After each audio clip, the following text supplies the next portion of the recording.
Welcome to Framework and to the third or second episode of the Cameron-arama.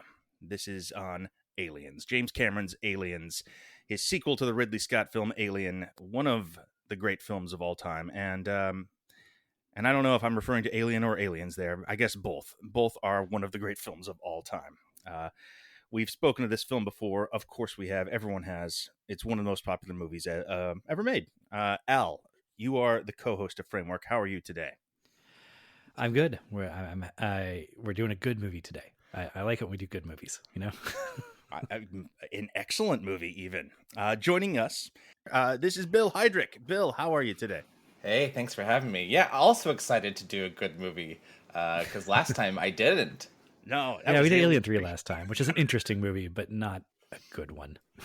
No, and when you compare it to this one, for example, the ways that Alien 3 isn't great are all the more evident because it was kind of nailed here. Everything that this franchise, well, no, not everything.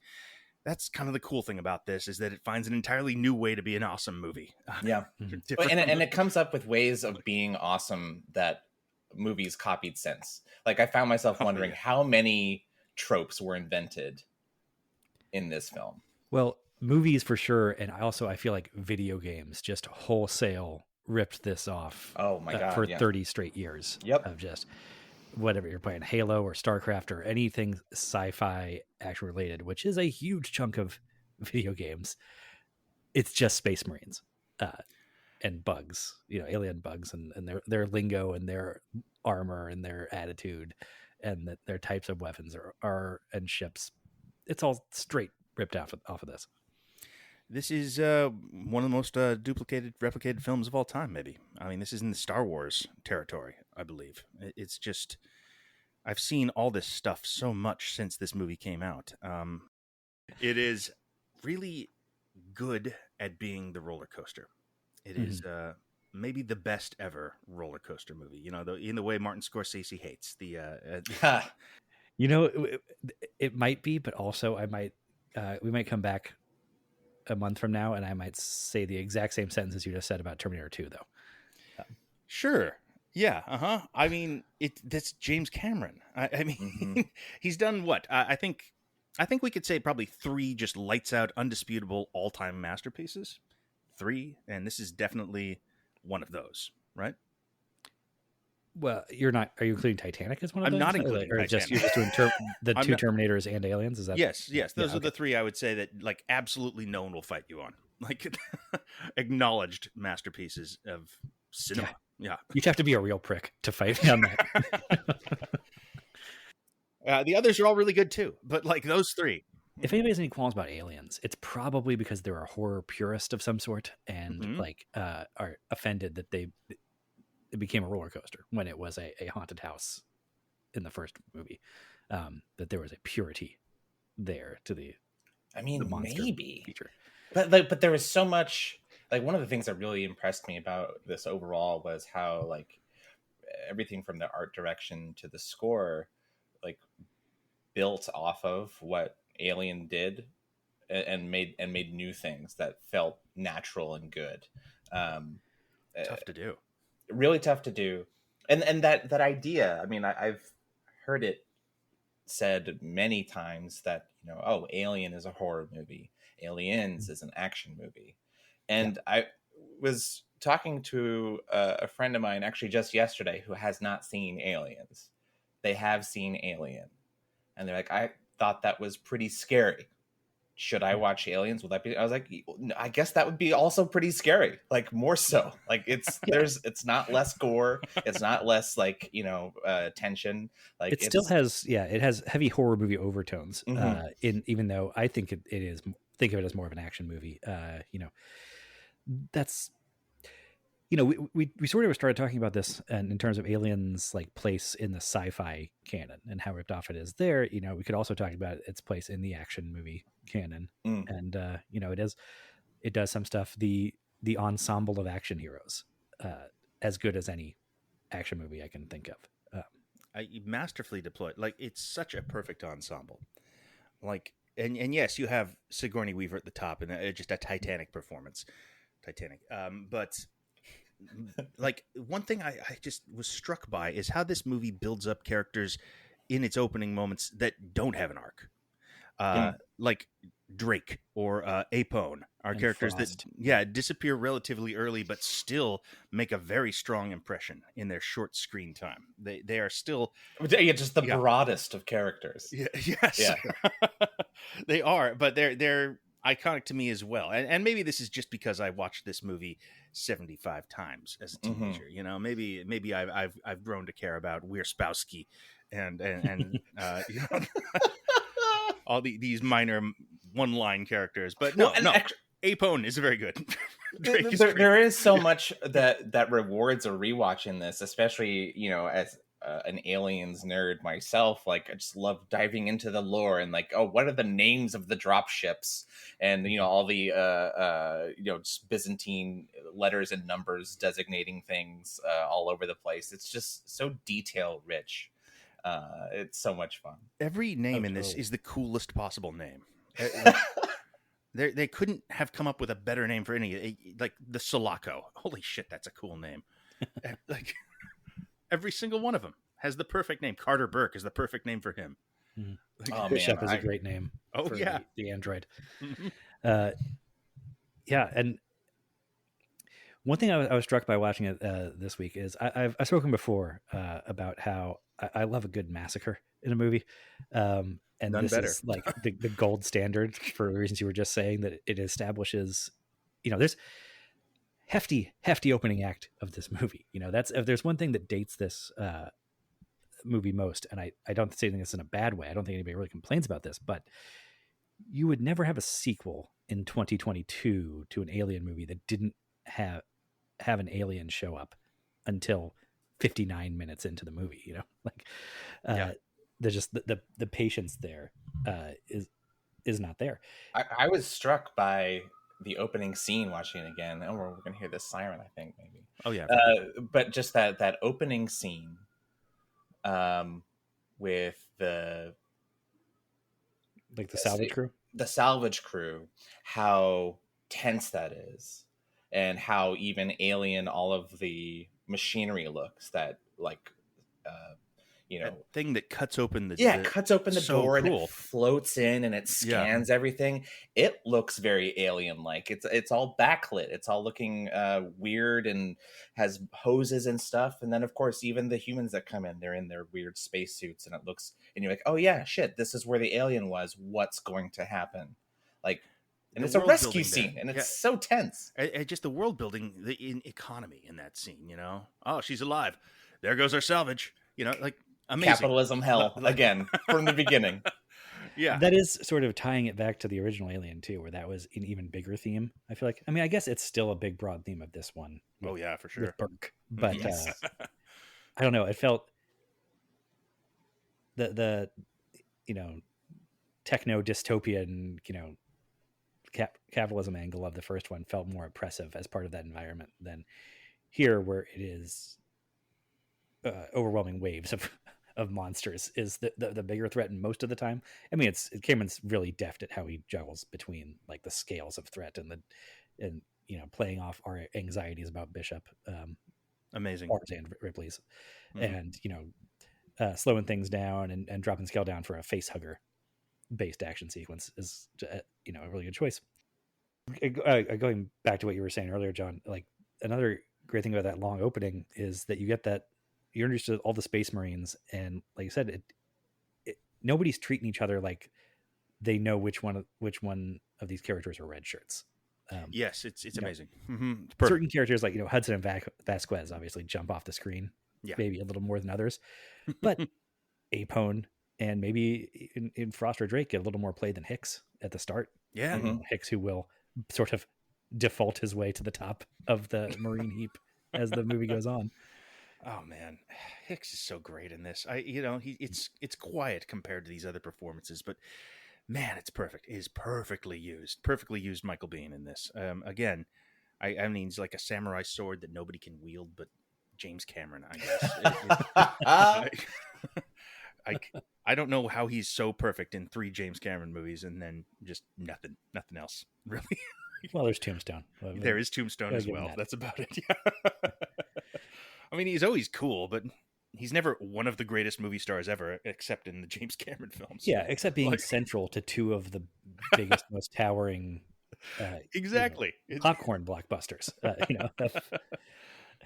It's not like it's some slow burn. I don't know, Blade Runner even that was a failure upon release. Like Terminator and Aliens were big giant smashes, and he is right at the center of them. Although, I mean, and we sort of talked about this with Terminator. Maybe part of it is he's the male lead in these action movies that have female leads. Yeah. So he's not really the guy who's at the front of the poster, I guess. Well, his vibe in this, it is like as good as this has ever been, is like sensitive action movie boyfriend, and he is perfect at that. He is exactly the support player that Ripley needs.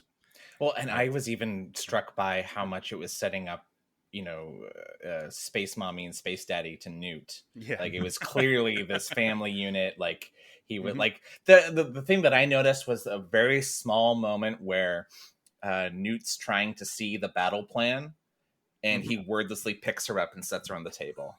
Yes. And I was like, oh my God, like what? They really are. Yeah, he's doing it so well. Yeah. Okay, step back actually a second, because this is a question I have. The what version of this did people watch? The theatrical or the director's cut? Theatrical for me. Me too. I happened to see it at IFC Theater yesterday, purely by chance it was playing. This is so cool.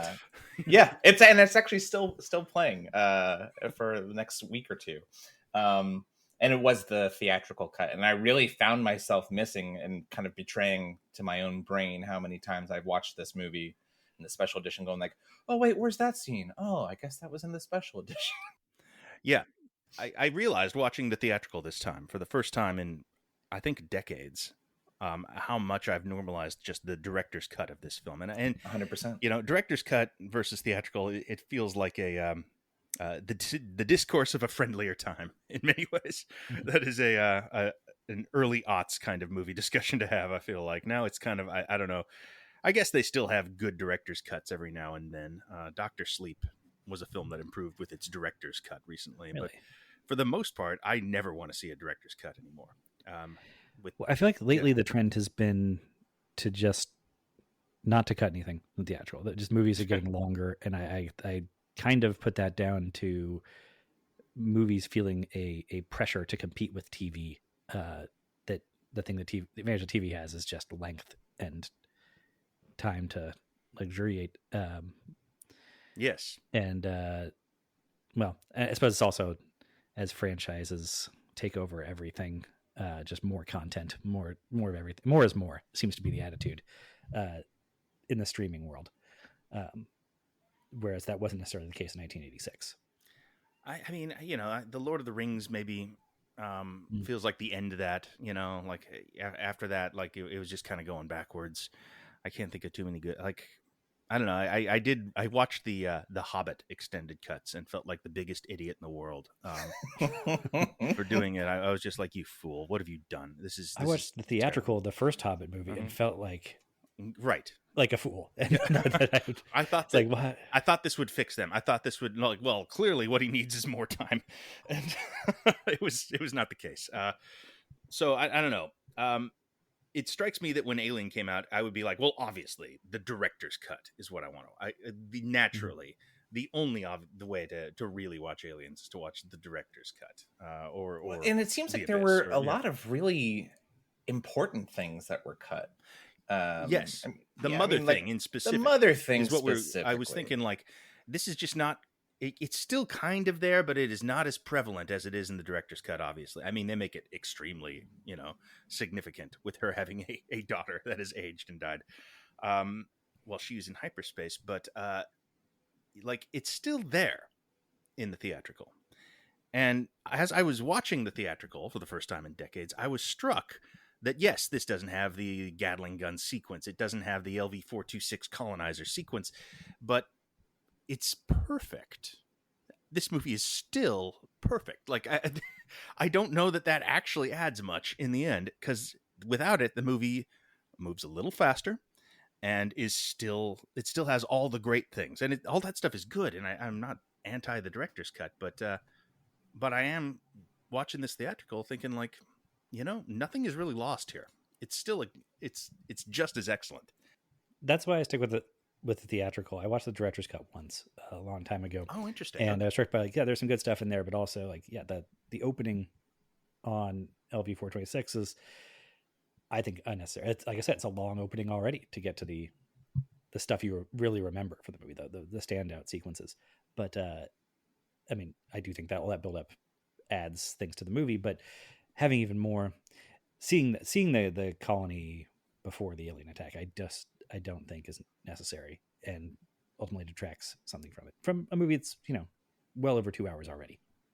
Yeah, I think I have to agree. Although I don't know, if I were to watch it again, I probably would just as easily watch the director's cut, because that stuff is good. It's like, it's that feeling of like, actually, I read the novelization, and the interesting thing that they left out here was like, it's just it's very fanboy centered for me. Although I think the only thing that rang as a little hollow was when Ripley confronts Burke and is like, I saw the message you sent. You told them to go out there. And that's like very like shoved in, I feel.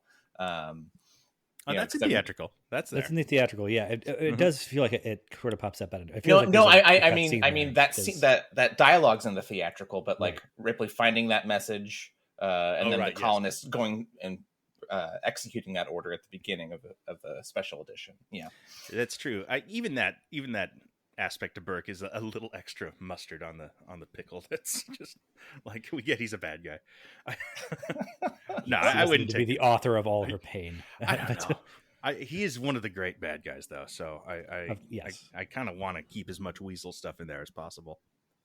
Yeah, he's what a great character. Have you seen the deleted scene of him? That it's not even in the director's cut. The Burke in the cocoon at the end. Oh, that rings a bell, but no, I don't think so. It's very weird to see. It's a scene that is just like completely. It's seeing these two performances. I mean, I hadn't seen it in like 20 years of watching Alien. And I finally saw this scene. It was just like, whoa, new Alien material. And yeah, I mean, it's not a great scene, actually. She sees him like when she goes in to confront the Queen and rescue Newt. She finds him. Yeah. She finds him very similar to the cutscene from Alien 1. It's very similar. Yeah, he asks her to kill him, and she does. I mean, that's it. That's all. I sought out that scene today. Yeah, I mean, I was expecting more, and like the fact that the way that she kills him is she just hands him a grenade. Yeah, like, and then moves on. Is like, yeah, I'm not here for you. It's great. Yeah, she's on a clock at that point.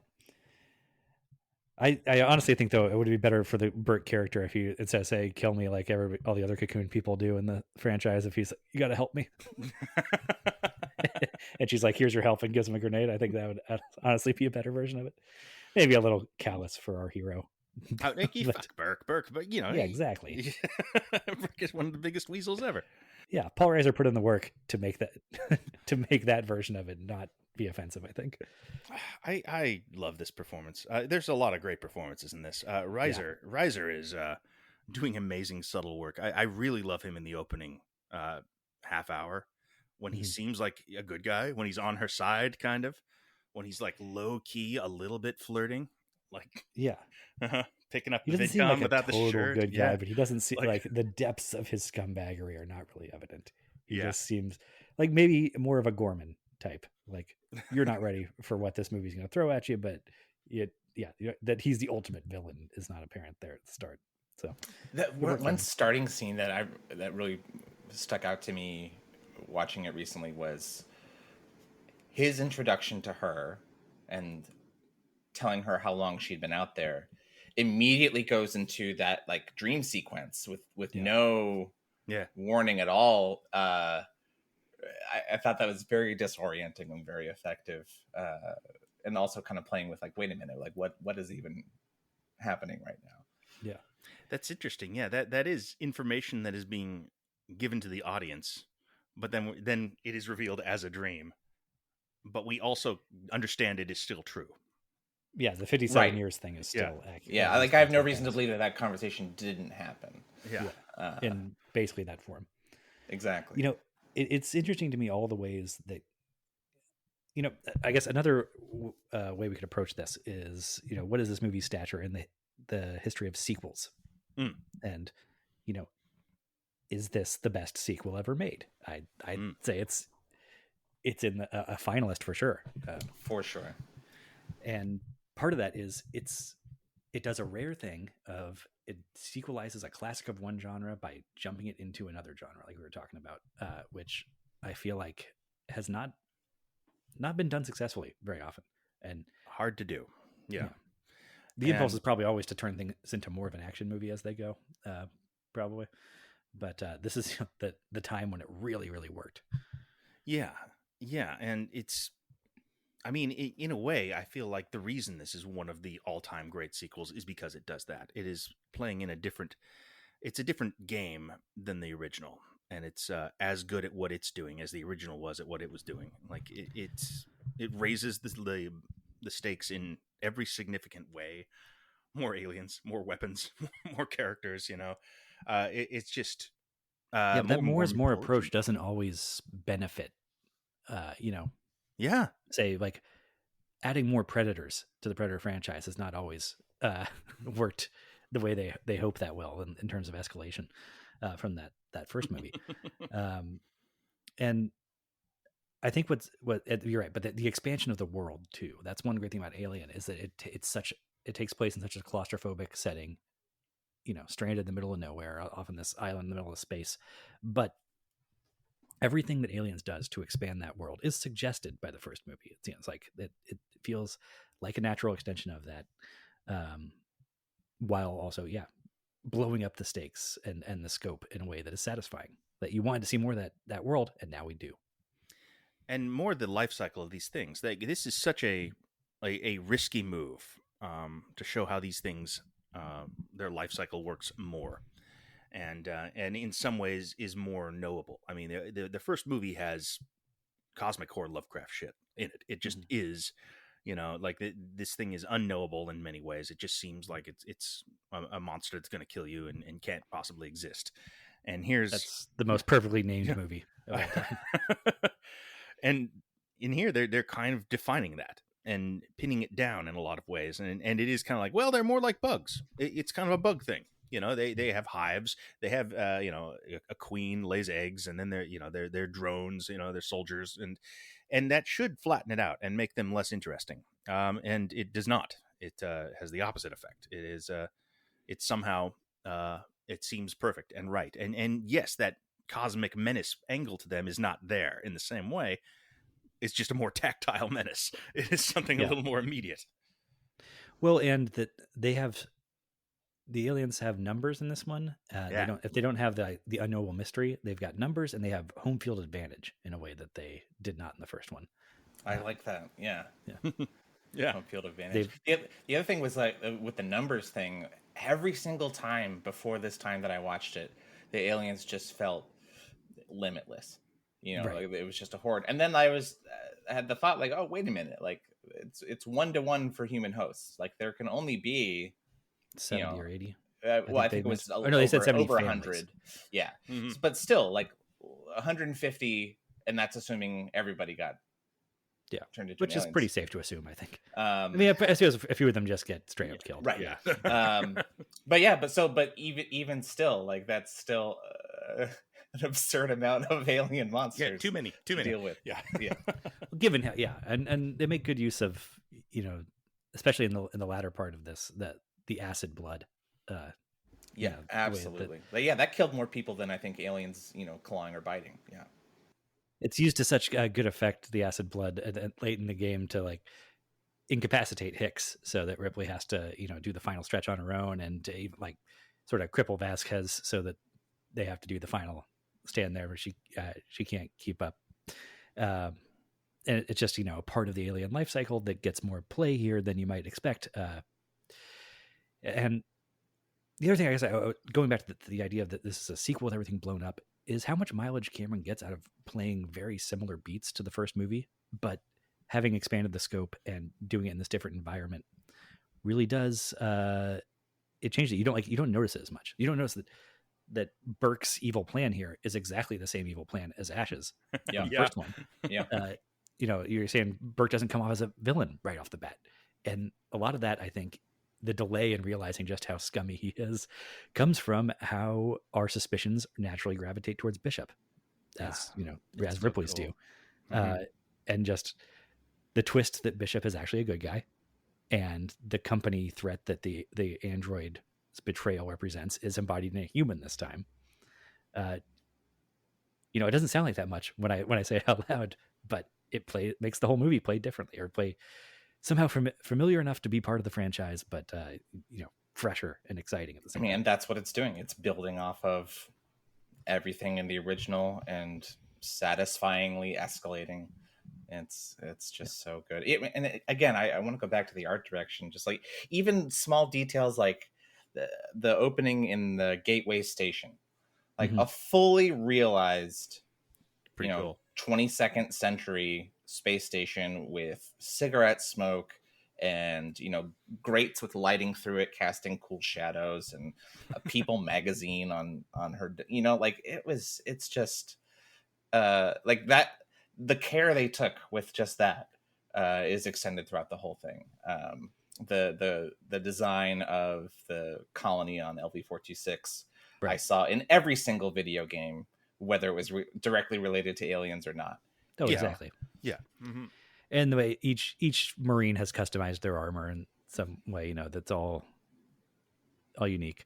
I mean, going back even to the idea, like the world building and all this, and the home field advantage thing I mentioned earlier, that the aliens have sort of terraformed the terraforming colony to their specifications with their like organic goo. It wasn't like that. That has become such a sci-fi trope too. Sure. Again, I mentioned StarCraft again. It's I think they call it the creep that the Zerg uses, but it's just Oh yeah. transforming it into that gooey biological horrible, I don't know, uterine type of thing. That's I did enjoy how mysterious that still remained. Like they didn't Right. know Yeah. where it, like you never see it being secreted. It's just Exactly. there. That felt very alien, pun intended. that is kind of cosmic or Lovecraft stuff too, actually. And that's also color out of space shit. Yeah. It Yeah, just I mean grows. the Lovecraftian pure evil versus the corporate capitalism thing is, as you mentioned, now it's balanced so perfectly in this. Yeah, so you don't get relief from the one horror because you just have to bounce from one horror to the other. That's a really neat trick when you can pull it off. Mm-hmm.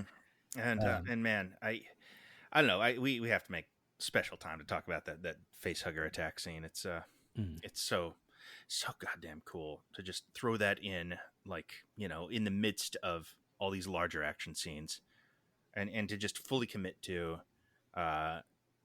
there's these flesh bats and they rape your face. Like it's that's entirely what they're doing in there, really. And it's and it works, and it's terrifying and iconic and really memorable. Like And so it's smaller scale amidst this. Yeah. The whole thing we're talking about, this movie is defined by going bigger, but it also, it just shows Cameron's sort of genius about doing the sequel thing, and that it's not just about going bigger and louder. It's also, here's a part of the sort of alien life cycle that was not fully exploited for horror in the first film. Yeah. And it's a commitment to using every piece of the Xeno Buffalo to its Absolutely. maximum thrilling, horrible extent. Yep. The design on those things is so disturbing. They look so phallic. They look like they're shaped like a dick and balls. They are. It's so gross. It's The curled tail is sort of a top of also. yes. Well, but they're also spiders. That you Yeah. don't want, that want to get in your mouth. Like that's just horrible. It's horrible. Mm-hmm. I think the only thing Alien had that this didn't have was the chest burster getting away. Like we saw one colonist get exploded and then it was immediately flamethrowered. Right. There's the implication of many, though. Like, Well, every single adult that you saw, but like that, there's the horror of the tiny slithery thing in the vents, and then there's the horror of the monster in the vents, and then the horde, and then the horde. You know, and then the horde. Yeah, and the horrible implication that it got to me this time, but it didn't used to. Maybe now that I have a family of my own, that Newt's little brother got aliened. Like, just what a brutal way to die. It wasn't. That was her family in the special edition, I believe. Yes, it was her dad that came back with the first face hugger. Right. Oh yeah. Yeah. So yeah, she got front row. Yeah. I think that they do really well with Newt too. Honestly, like the amount of just like her dealing with like massive trauma is kind of used effectively. I mean, frankly, you know, just the ways she's able to handle shit, it feels like dealing with trauma. You know, all the little like, no, it's a plastic doll. It doesn't have any dreams, Ripley. All that stuff really works to make this one of the least annoying movie kids of all time. I think. Yeah, one of the most successful Moppet sidekicks in a serious, you know, R-rated in this case. You know, John, I one of our prior episodes you mentioned in passing, I thought was so good. It's like, do we even need to do a Cameron-arama? Because you summed it up so well. You said that he makes R-rated movies for kids like nobody else ever has. Yeah. Wow. Yeah. You know, this even has the kitty sidekick that is usually a horrible addition to sequels. I mean, my ears are still ringing from her scream. She's got the scream got a good one. And there's the one line delivery of like, they're dead. All right. Can I go now? That is just, I feel like the audio engineer needed to do something with that to like, I'm not blaming Carrie Henn for this, but it's the only moment like, okay. But Carrie Henn also gave us, they mostly come out at night. Mostly. Yeah, the quiet stuff works for me. Even and saluting with the helmet on is a nice, cute little moment. And I said, just Hicks lifting her up onto the thing. That is such a neat little moment there. Just endear you to that guy instantly, without slowing the scene down. What a quotable movie too. What some of the best dialogue, and it's the best kind of dialogue, and that like half of it feels like incredibly crafted lines from a screenplay. A lot of what Burke says, you know, and half of it feels like just the most genius improv.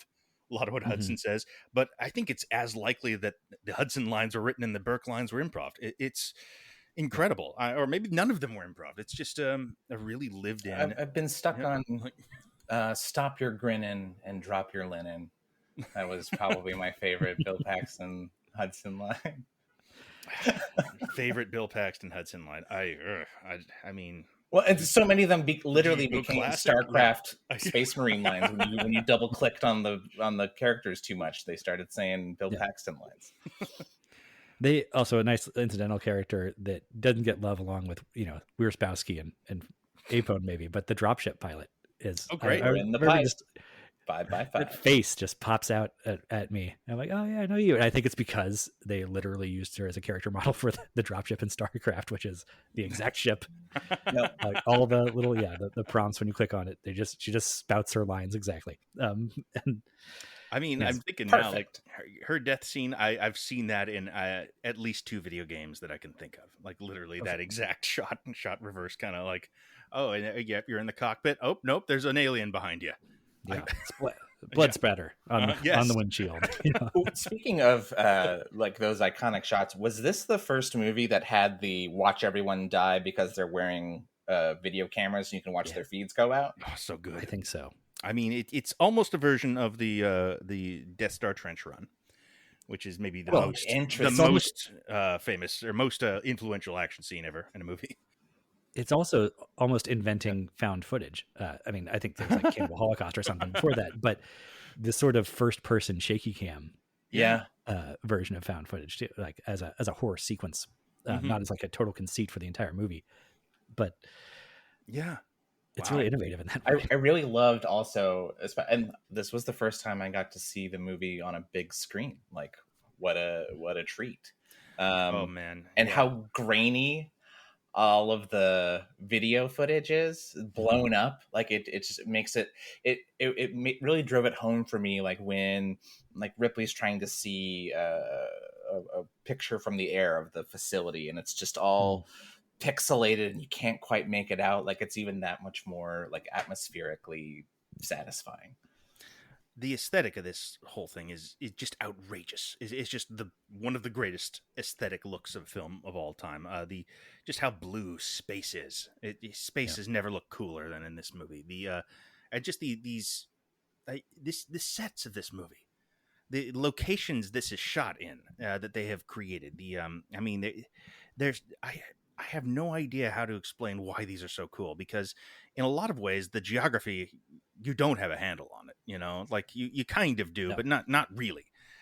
It is just these indiscriminate like gray tunnels, you know, some are large, you know, some the size of streets, some of this are barely enough to crawl through.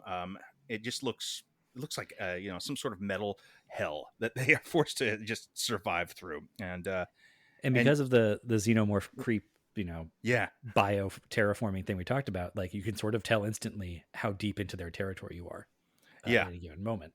Mm-hmm. Into that, even though the whole thing is kind of an alien environment. And the floors and ceilings are melted through, and panels are torn open, and things are hanging, and everything's wet, just like the first one. Just grainy and grimy, and everything. Yeah, the used future aesthetic is, you know, a hallmark of the first movie, and really they continue that here. Again, they go bigger and louder, but not that much more polished, which I think is a really good choice. Yeah, I mean, and just all the designs are incredible, and you know, duplicated many times over. The assault rifles being, I don't know, for sure. Yeah, just everything has assault rifles. Even just the sound design, yeah, like the firing sound of the pulse rifle, and I believe this was the first time, because like there's that particular alien scream that they make, like a really high pitched whine that you never got in Alien. And I mean, that to me, like that just it triggers a pleasure center in my brain. Like the tank that they drive around in, the armored vehicle, the coolest. So they had somebody design this thing to have a turret on the top that slid down to the back. Yeah. And like clearly because they wanted to show that shot. Yeah. Like that is 100% the only reason why. And I love that. I love that so much. Yeah. I think it is a really nice design choice, like a sound design, especially. You talked about like the sound of the rifles is so recognizable, because it's not sound design. Yeah. It's not, sound design we've talked about before is always the secret sauce that like makes a universe really work on screen. And part of that is this decision. It's really well calibrated decision it's not real world assault rifle gunshots. It's not Michael Mann doing like, we're going to use real guns. There is a level of reality to it. It's a little bit higher pitched than like, you know, a modern day 1986 if they were using an AK-47 or something, which gives it a little bit of that futuristic feeling, but it still feels like heavy enough that like bullets are flying out of there. It's not pew pew lasers. It's still a noise you can make with your mouth. Yes. Well, you can make Star Wars blaster sounds. Sure, you can pew pew. They don't have that weight to them, that impact that you want. That you really want a satisfying crunch, and when you explode an alien with these bullets. Always good. It's the exploding alien skull noise in this, whether it's blown apart with bullets or crushed under that wheel, or you know, anytime a creature explodes in this, even an egg or a facehugger, it's the exact right sound. I mean, yeah, is this a lost art to some extent? It feels like this might. I don't know. I feel like physical or practical effects, I think a lot of people point to a film like this to be like, that's the thing we're missing now. That's the missing sauce. But if Thor: Love and Thunder had iconic sound effects like this, would that movie just would that work better? If the things made it more satisfying? I don't know if that's the right example, but better for sure. Yeah, I mean, I think that's.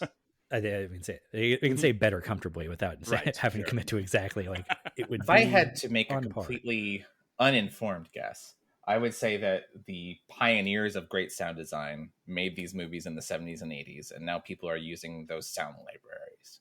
Yeah, they're reusing a lot of, Like assets. so there was much in the same way that like the reason Jurassic Park still looks good is that you have these lifelong professional artists inventing this technology versus these technical users going like, yeah, I can make this thing. Like there's all the filmmaking instinct behind that going into it. Would you say they're standing on the backs of geniuses? and they're preoccupied with whether they could, and they just don't think if they should.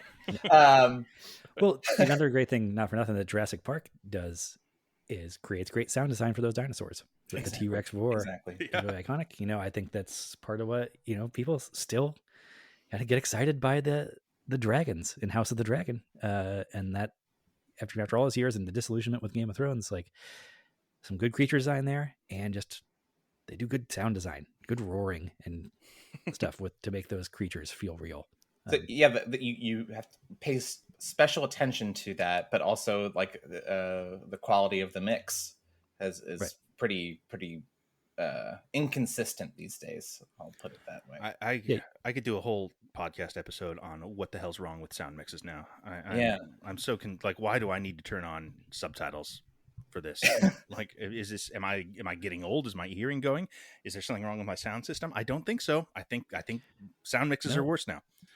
Because I have to then crank it way down when a gun goes off or when a sound effect happens, and then I'm like, all of a sudden I'm dropping it from like 25 to 10 on my screen, just going, Jesus. Okay, and then I can't hear anything anybody says. We've got to put a pin in that because it infuriates me. It's not a problem in Aliens. Aliens seems to be really well mixed. To stick with sound a little bit more, James Horner, again, doing what this entire sequel exercise has done, which is build off of. It was Jerry Goldsmith, the original soundtrack, Alien soundtrack. Build off of that and make something new, and I think it was a little bit more like John Williams-y. Like it had a bunch of cuts where all of a sudden it was like bum bum bum bum bum bum versus the like militaristic. Lots of like there were some cuts, especially in the third act, to like kind of like a cut to a music cue versus like kind of like atmospheric tension, but plenty of that. I mean, it opens with amazing atmospheric tension and that kind of often imitated like high flute, like you're in space. Right. Well, like I said, it is a full hour before we get any sort of like Marines in action music cues, really. This movie like breaks all the rules about how you're supposed to use your time, and it doesn't matter at all. Like it's masterful. I don't know how he does it. I don't know how he keeps getting away with it, Cameron. Like it's like the rules he breaks, to great effect in like all his like Terminator 2, top to bottom shouldn't work, and it's perfect. I don't know how he can do these things and other people can't. Is it just macro attention to details in so many parts of this, that tracks. Like, that's part of it. I believe that. Doing Aliens had to prepare him for Terminator 2 also. That, like I said, going back to what I was saying earlier about retreading so many of the same steps, but you don't feel that when you're watching it. So in the third act, you've got basically the same setup as the original Alien, in that the cast has been whittled down to where it's really only Ripley left on her feet, and there's a self-destruct countdown going on, and sirens and steam are blaring out everywhere. And she goes back. This time it's to save a newt instead of a cat, but goes back, ends up in the like escape pod, basically, in the final confrontation with the alien queen this time, but it's the same thing. And she kills it in the exact same way as in the first one. Yeah. And it does not feel like a retread. I mean, Terminator 1, Terminator 2, somehow they once again end up in like a factory that happens to have like the one setup they would need to kill the unkillable Terminator. It's very similar, and yet I don't know. It could also be that I don't feel that I didn't notice those similarities the first time through, because in both of these cases I saw the sequel before the original. Did I do that? No, I saw Alien first, I think. I don't know. There's It's so been many. so long. I don't Yeah, even. they're such a part of my life. But To answer it, like yeah, why does it work? I'm wondering if it's just because, I mean, James Cameron was involved in every aspect of it. I mean, he wrote it and directed it. You know, like is he just that good at that this point in his career, I mean, his imagination just is can break those rules? I, I it can't be that simple. It's that's the thing. You were talking about this, and it struck me, Al. It's almost the same stuff as it's almost some of the things that Last Jedi is doing. To open up a giant can of worms potentially. The taking things like literally plot points from previous films and sort of giving a recontextualized twist on it to make it kind of feel like a new thing. A form of sampling, I guess. But when it's in a direct sequel, it's is it though? I mean, the Yeah, point in Aliens is not to a thematic end as it is in Last Jedi. It is not. It's not commenting on the original Alien. It is. It's just doing the same things, but in a unique way. And I mean, the idea. I mean, sequels like this are pretty young at this point, right? Like Hollywood's not really doing. they're like trash at this point. Sequels are, Yeah, they're just like, well, it made money, do another one. Doesn't matter. We need it out by this date, which I guess is still true. But like, this is an outlier among sequels, no matter when Right. it's released. Yeah. Now there is more.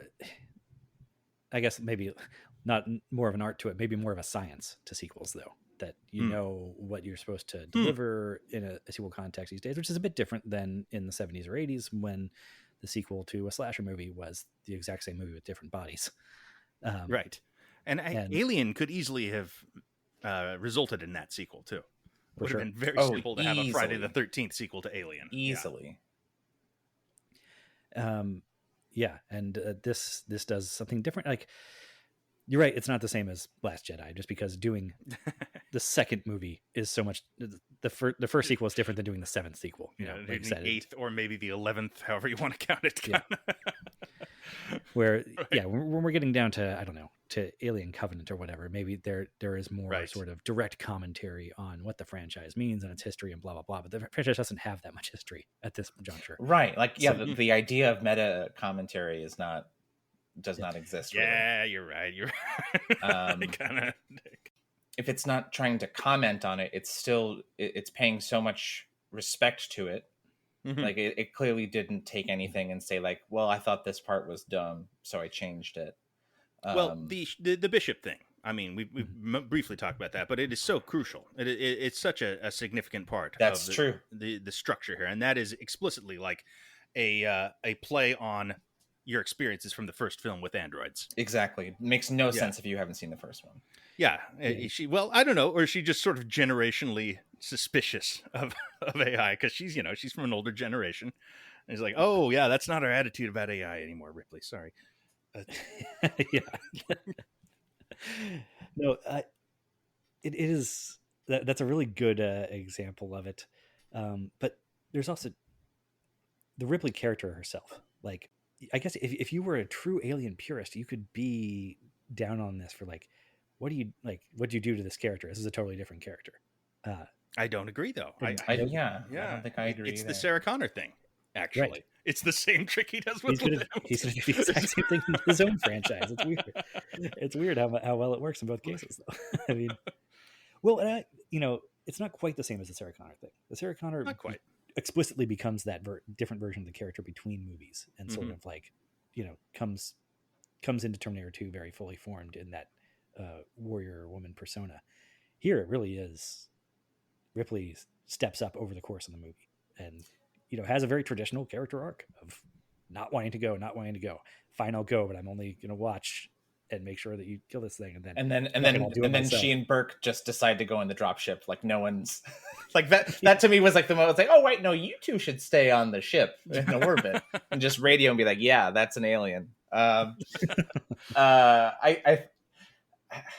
think in both movies, Ripley is the smartest person. Yeah, by far. Definitely. To the almost like to cartoonish effect in this second one. the fact that everyone just starts deferring to her for like military decisions is I buy all of that though. Yeah, I do. yeah, no question. Like, and I think that this script is incredibly well structured to get us to that point. Gorman's entire character arc, his entire narrative purpose, really is to abet Ripley's arc. Like everything that he does, he's crafted in such a way that she will have to kind of step up and replace him. Like that's his inadequacy and then taking out Apone means that there's a leadership vacuum among the surviving Marines there that Hicks is just kind of uninterested in filling. He has to be jogged and reminded that he's technically that he's in commanding command officer now. Yeah, I mean, because he is a grunt. No offense, but and that he is great at that, and he's also smart enough to know that Ripley is the person to listen to in this case, and that's kind of what makes him so useful in this movie and so supportive and so effective in a support hero role, I would say. But everyone's perfect for this. The way she talks Hudson down, the way that she gets him to chill out, but keep him kind of like on her side and active, and it's just good leadership writing. Everything about the way that, well, it's not one thing, obviously. The character is perfectly written, but it's also they have the exact right actress at the exact right time in her career to pull this off. And what we've seen her do already in Alien is all the preamble we need for this arc. The mother stuff works incredibly well, even as it is light touch, less so in the director's cut, but it's cool without being like the central point of Ripley, without being like and it's about a mom who kicks ass. It's just a flavor in there already with the this sort of blue collar laborer who has had a hell of a rough road in the last period. And there's also the direct, her. the direct parallel between the Queen and the eggs, and then Ripley and Newt. Like, I actually thought that was one of the more effective sequences, because it was completely without dialogue, this cross species communication, this like what is it, the Mexican standoff, just like, hey, all right, we'll both be cool. And I don't know what it's just like, fuck you, and blows it all up. Well, no, it was the egg's fault. The egg opened, and she had the perfect look where she just kind of like, oh, you blew it. Well, it struck me as like sort of unnecessary to like really be laying waste to that chamber. Like, it was gonna blow sky high. Yeah, it's gonna blow sky high in 5 minutes anyway. But it's great, It's just so offensively gross. It's just... well, and the scene in Predator of them just laying waste to the jungle. It's just like, unload all this hardware. We're running out of movie time. Let us see everything. Well, and actually, it did accomplish a plot element where now she doesn't have any weapons, and the Queen's after her. Right. Like she runs out the last bit of her flamethrower in the elevator. Mm-hmm.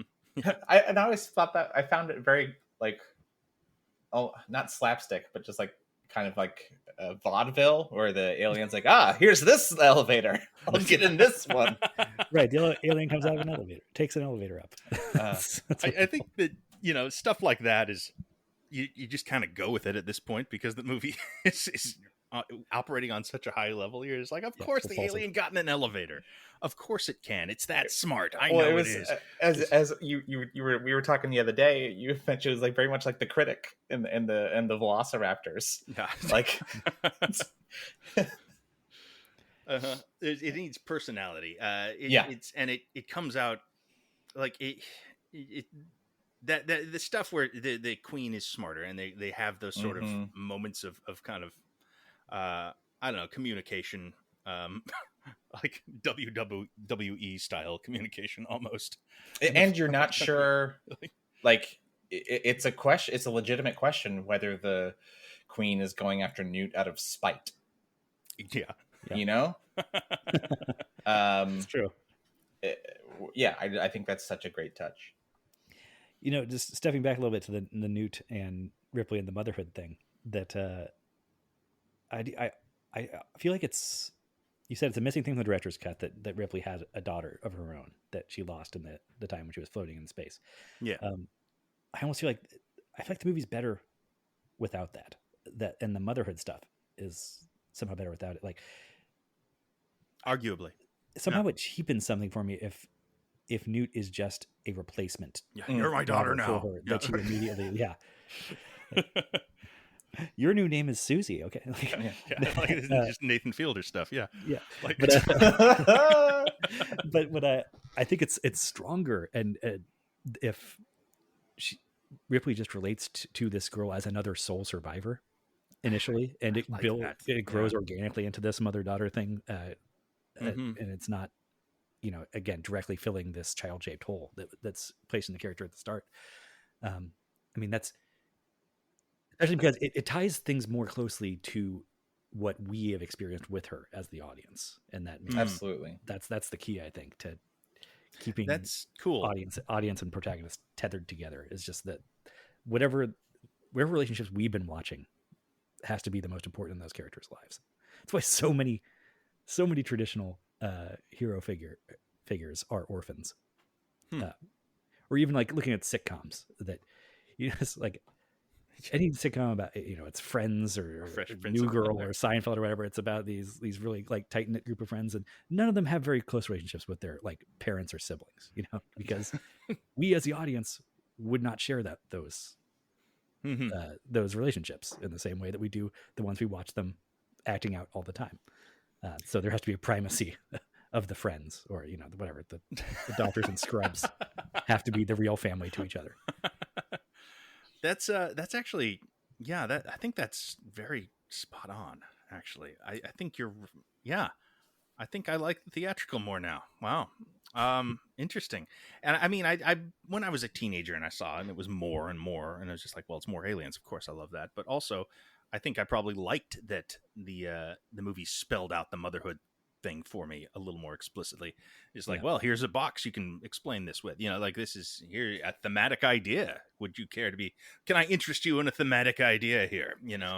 It's like Phil was saying earlier, though, too. It's a novelization thing. It's like, oh, now I have some like semi-secret knowledge that gives me a little extra insight into this character. Yes. And now I enjoy it more, and more importantly, I enjoy it more than you.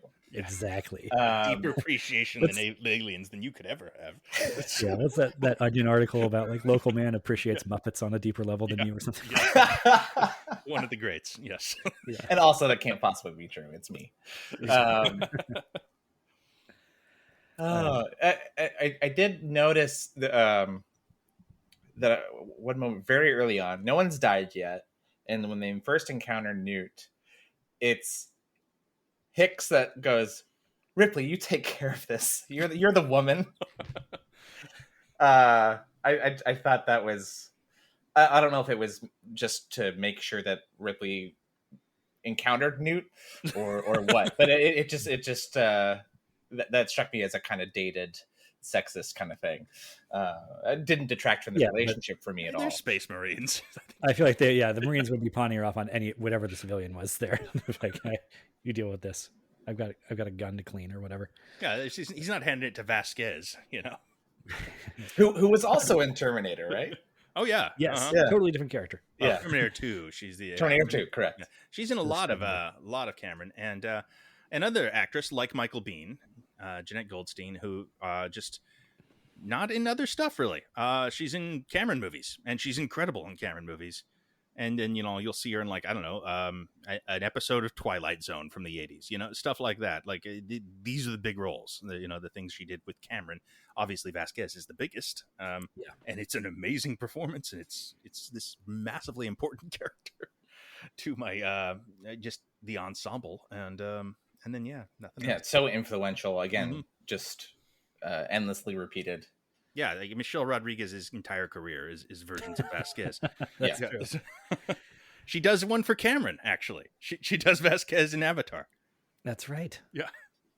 I was thinking about the Avatar movies earlier, and how we were talking about how he knocks it out of the park so much with the Alien and Terminator franchises, and maybe what the Avatar thing is missing. It's got so much of the other, like, trappings of sci-fi, militaristic stuff, kind of near-ish future.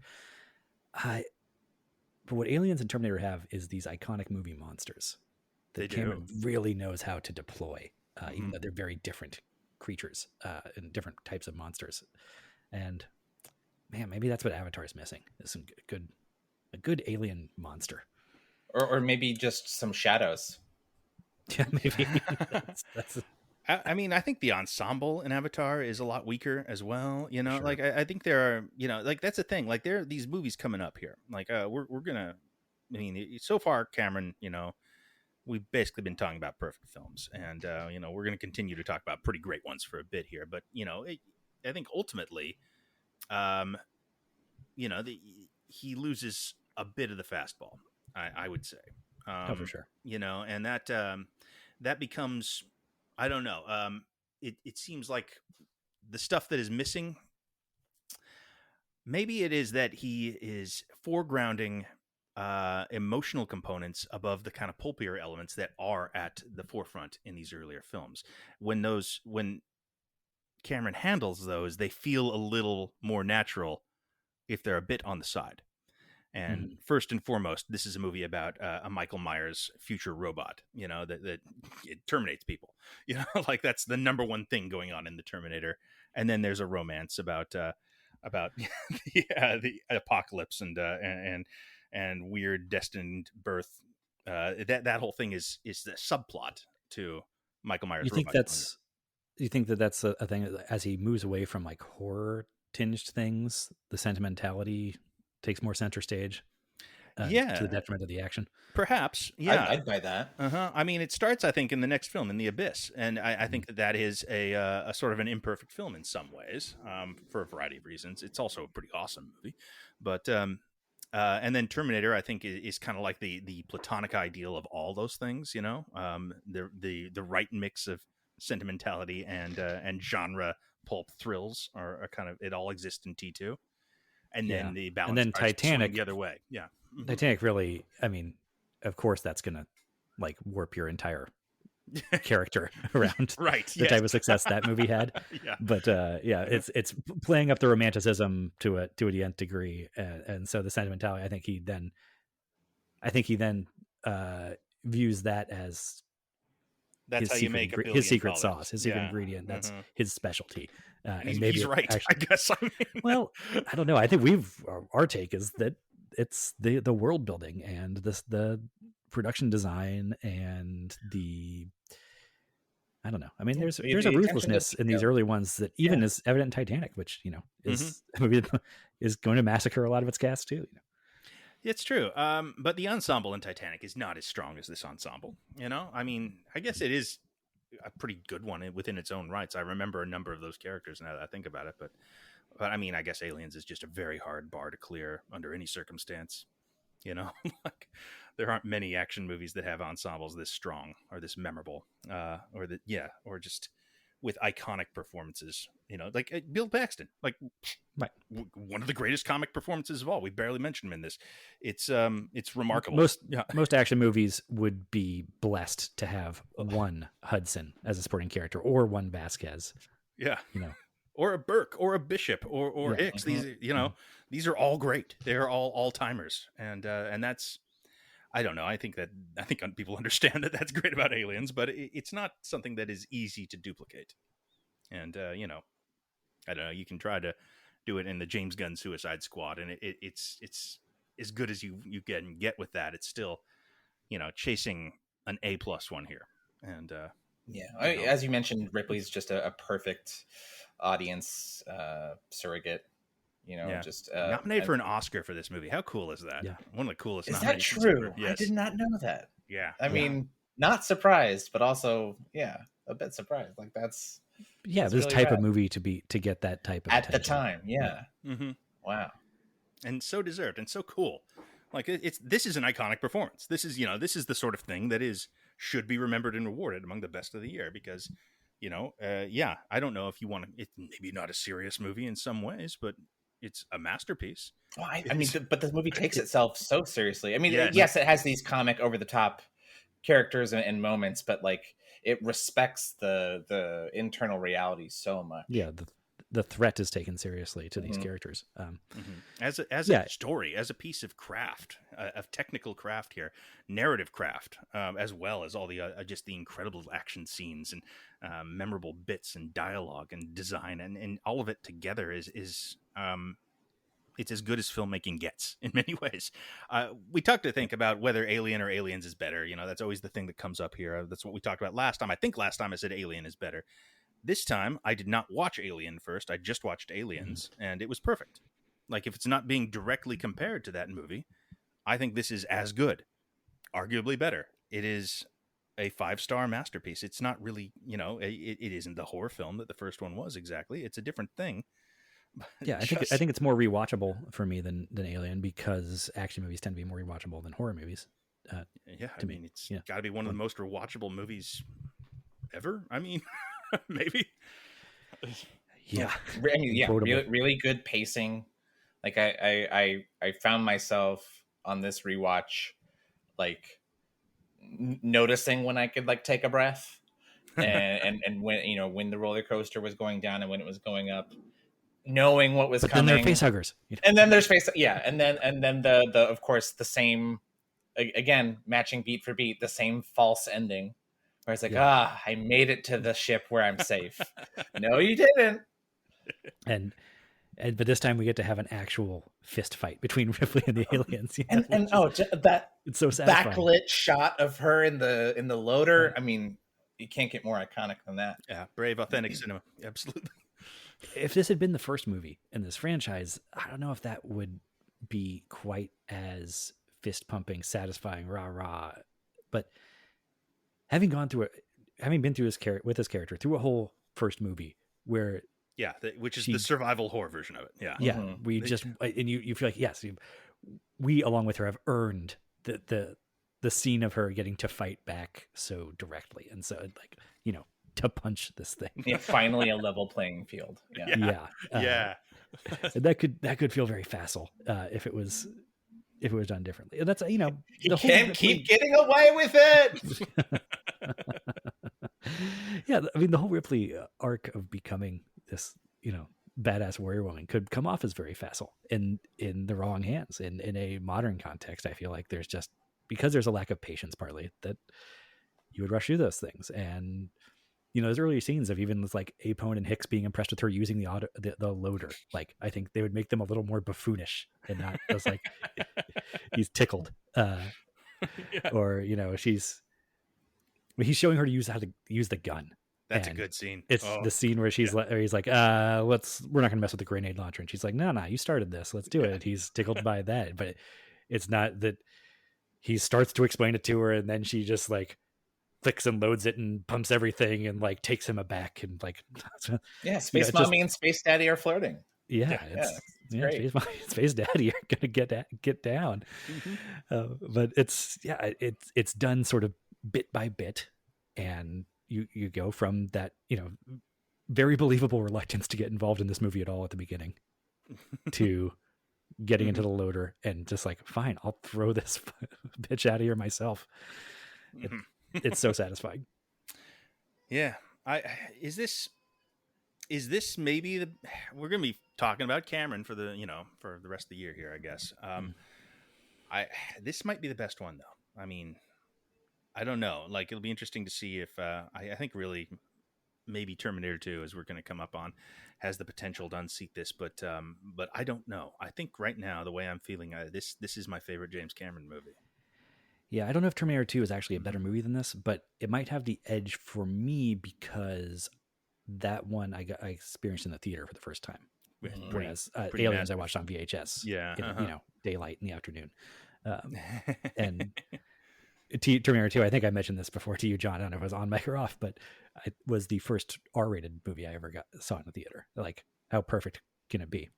It's maybe the best first R-rated movie ever. That's exactly.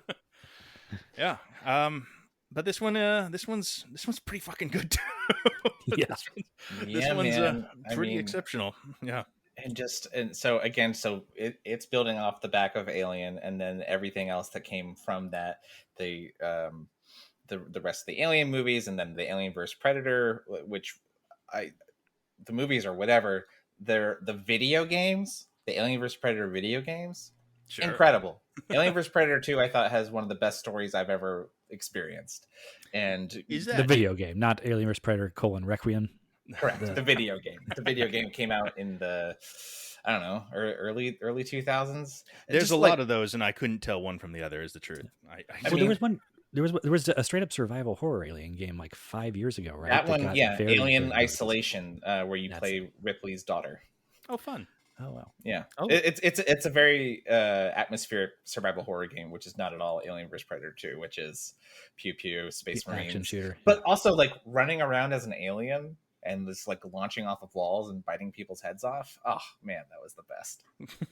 Oh, you get to play as the alien. You get to play as the alien, the Predator, and the Space Marines. It's an asynchronous story, so you can play like the humans, and then you play through a thing, and it's such a great way that it does the story, because you play the human campaign. It says, the incident plus 7 days, and you're like, oh, what's the incident?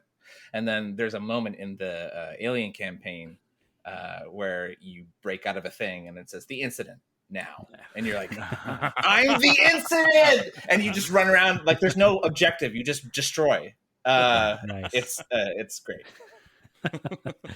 That is fun. Like I said, we could do a whole episode about just this movie's impact on video games. It's so deep. Yeah. I guess I don't know. This movie had a big role in my upbringing. I don't know how many times I watched this, but there was probably a couple of years where this was my favorite movie of all time. I would say I would have to think that this one would be one of the most important films of my childhood. Now that I look back on it, and it checks so many boxes. Yeah, because it can be your favorite action movie, or your favorite sci-fi movie, or your favorite horror movie if you're at a certain age, or maybe not like a deep horror head. Yeah, or just depending on your mood. Yeah. Did I ever Because talk when I about... watched this when I was 12, this definitely worked for me as horror. Like, yeah, right. You forget that, but you're right. Did I last time we talked about this? Did I mention the sketch comedy routine I had based on Aliens at any point? No. Okay. Well, I didn't hear it. Okay. Yeah. All right. Well, this was in college sketch comedy team. That was what I was up to in college, sketch comedy, and we had a sketch that was an Aliens parody, and it was the entire conceit of the joke was it's about pirates instead. And that is literally the entire joke, is just scenes from Aliens, but it's with pirates instead. And and pirates instead of Marines, or pirates instead of xenomorphs? Instead of xenomorphs. Yeah. So, it's the scene in the boardroom at the beginning, where there's like, you're telling us there's some sort of seafaring creature out there, and he's like, it was a pirate I saw. I know what I saw. Goddammit. With a hook for a hand. Oh yeah. We had every character represented. There were like 18 actors in this sketch. This had like a full compartment. Like, we had people showing up just to be in the Pirates sketch. And it was, I would say, 10 minutes long, way too long. And it sounds like college sketch comedy. Way wrong for a sketch comedy. Yes, but exactly. I guess you can get everybody's got a pirate in their back pocket. So. Well, yeah. Well, we did the scene where they go into the pirate nest and get attacked by pirates, and it was not particularly well rehearsed, of course, as you would expect. So I think you're seeing like at least two people in pirate costumes just body other people, just knock them to the ground in a clearly unrehearsed way. And then the sketch continues on for another 4 minutes with we have an Apone character. We have a Carter Burke who's like, what we can learn from these pirates. Come on. All that stuff is in there. A pirate queen. The audience, okay, that was going to be my next question. Was there a queen? Yes, there was a pirate queen. The audience hated this sketch. Despised. It sounds like it was 45 minutes long. Just so unhappy with us. But so mad. I'm not picturing like a facehugger style attack where a pirate tackles somebody and like is on top of them away, and then the person gets up and they have like forced an eye patch and a skull and crossbones hat onto their head. See, that's almost cleverer than what we were doing. We were more 1-to-1, just like, there's a bishop character. He gets stabbed with a hook through his chest and spits out milk, like that. That's just this sort of thing. And yeah, I mean, I remember the cast thought it was hilarious. The 18 people on stage were having a real good time. They were laughing. I mean, that's half of it. Yes, and for sure. And we had to it was like 20 minutes before we could get them back after that sketch. It was one of the more disastrous things that I ever committed to stage in college. And yeah, but also some of my fondest memories because we just had so much fun getting into the specific minutia of aliens and making it about pirates. Yar. So yeah, it has meaning for me, this film. This is one of my big ones for sure. And yeah, I don't think I doubt we're going to find something in the Cameron-arama that I respond to more, or that I have more fun rewatching. God, this was great to rewatch this the other day. Yeah, I mean, for me, it's neck and neck with T2. Those are going to be the contenders. Mm-hmm. That one's pretty good too. Yeah, I don't envy you two going through that and having to decide. I'll just leave and love Aliens. It's nice that that's an option, even after all of the versus Predator movies and the Prometheus and so forth. Oh man, you don't get me started. Like them all. Yeah. This is something that I know I mentioned in passing at some point, but there's some stuff that there's a category in my head of things that are just, I think of them as the unfuckwitables, because no matter how parodied they are or how derivative the follow-ups can be, it just doesn't seem to tarnish the original in any way. And no matter how bad the Alien franchise gets or how crassly it's marketed 20 years later, 30 years later, man, you can't, doesn't touch this movie at all. It holds up on its own entirely. Too good. Indestructible. Yeah. Mm-hmm. One of the great films. One of the absolute great films. Without question, within my own life, within the larger context of Hollywood, certainly within the genre filmmaking, this is basically as good as it gets for this kind of thing. And yeah, I mean, we're seeing scenes from this play out in just about everything forever since then. Like playing Mass Effect 3 the other day, and I noticed oh, hey, there's the scene where they find Newt. It's just in this game. Like it's just shot for shot almost. It's that little kid on Earth at the beginning. It's all right there, and it's just part of the vocabulary now. The way things were done in this movie is trailblazing. Not telling anyone anything they don't know already. I mean, goddamn Aliens, it's the best. Yeah. The only thing we're not telling you anything you don't know. The only thing we're just reminding you of is no. Don't worry. Despite all of that, it still works when you go back to it. Yeah. That is a school of thought now that you can overplay this one, that we've just kind of, you watch it too much and we've aged out of it, and it's just not true. It's just still great. Certainly not for this one. Yeah. Uh-huh. Yeah. Not for me. No. And again, I don't know when this will be released. If you live in New York, do check out if the IFC theater is still playing it, or if any theaters are still playing it near you. What an amazing experience to see it on a big screen. I really wish I had made it to that. Hey, it's not your... Yeah, I know. Still got time. The other thing of that, this will definitely be released, I don't know, a month from now or something. At least. Let's not panic. But I think this is going to play in revival houses forever. This is one of those movies like some of the, I don't know, like an Indiana Jones film or the Terminator movies, where you're just always going to be able to go see this on a big screen, and thank God, it's somehow works as a perfect matinee and a perfect midnight movie. Yeah, yeah, one of the best. What ways is this not perfect? Is there anything? I don't think we've said a single negative thing. Do we have anything negative about Aliens? Is there anything that we're like? Trashed that child's performance for a moment. I mean, like little tiny nerd things that I don't even want to bring up. Yeah, right. Okay. Oh, yeah. Look, if you want me to throw in one nitpick, the one thing that does not hold up about this future world building is they just really miscalculated inflation. Oh yeah, I noticed that. This is a $42 million facility. I'm like, you kidding me? Like that's like 3 RVs. That's a $42 trillion ship. Yeah. One of the best. We could probably keep talking about it. It's one of those where this could be a 5-hour podcast if we really wanted, but we've already got to the, pirate sketch story. Yep. So let's put a pin in Aliens. Let's say we're done with it for now. Who knows if we'll come back? It's one of those films you can always come back to. Just one of the greats. Thanks for listening. Now. Yeah. It's game over, man. Game over.